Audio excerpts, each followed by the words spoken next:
the Acolyte saga continues, and spoiler alert, that audience score, it's not going up. It's only continuing to go down. And maybe episode 4 will change that for people. Somehow, I doubt it.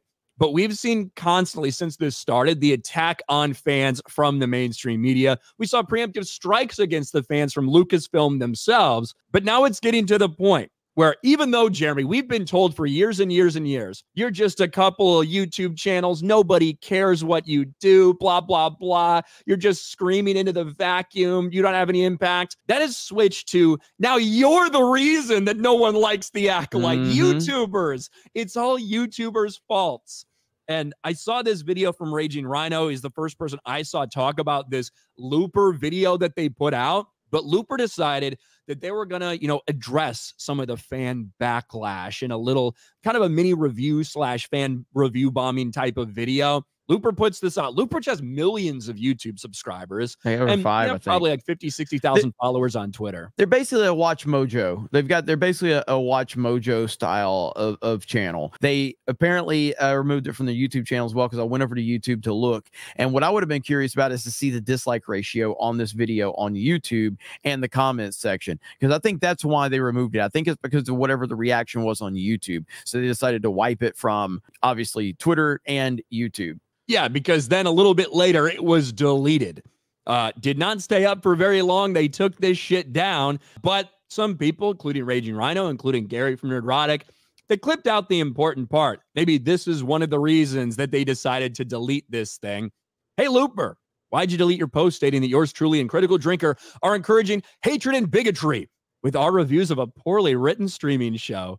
The only ones I see doing that are Lucasfilm. And here it is.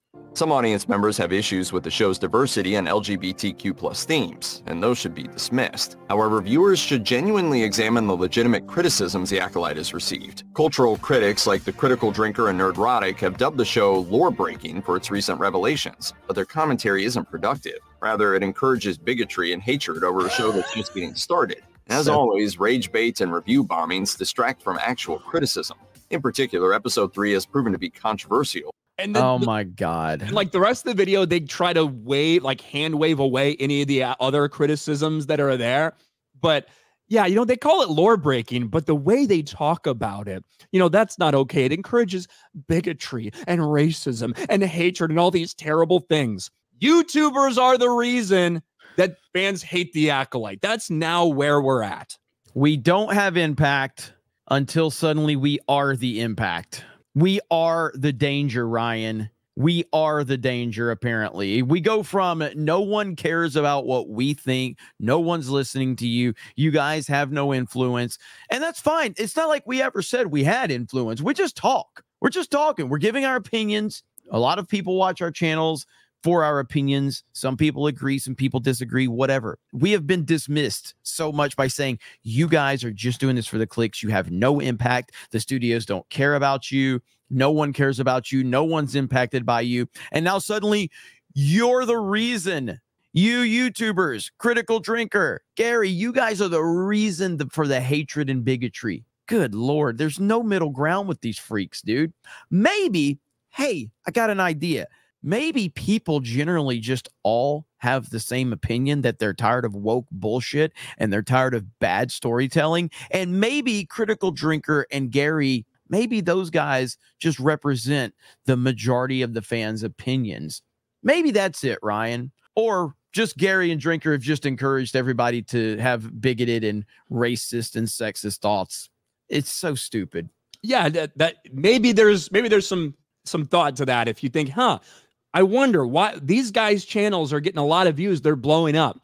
Is it because people disagree with what they're saying? Is because the most amount of people agree with their takes on this, which is why they're tuning into them.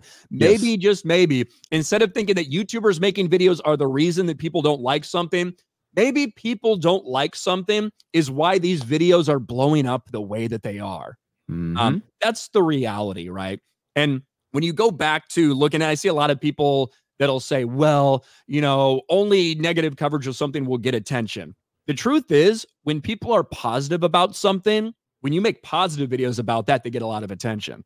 when the vast majority of people like something, enjoy something, or are positive or hopeful about something, and you make videos about that thing, probably like the same way, there's a chance there's going to be a lot of people out there that want to hear what you have to say. If the product has been shit, then yeah, no shit, the negative videos that are made about it are going to take off because the vast majority of people out there think it's negative. Like there's an audience for that. And it's so silly for people not to understand that it's not because YouTubers are hating on something, which is why fans have turned against it. Fans have turned against it, and they're flocking to YouTubers who they feel like are being honest about it. That's the truth. That is the truth.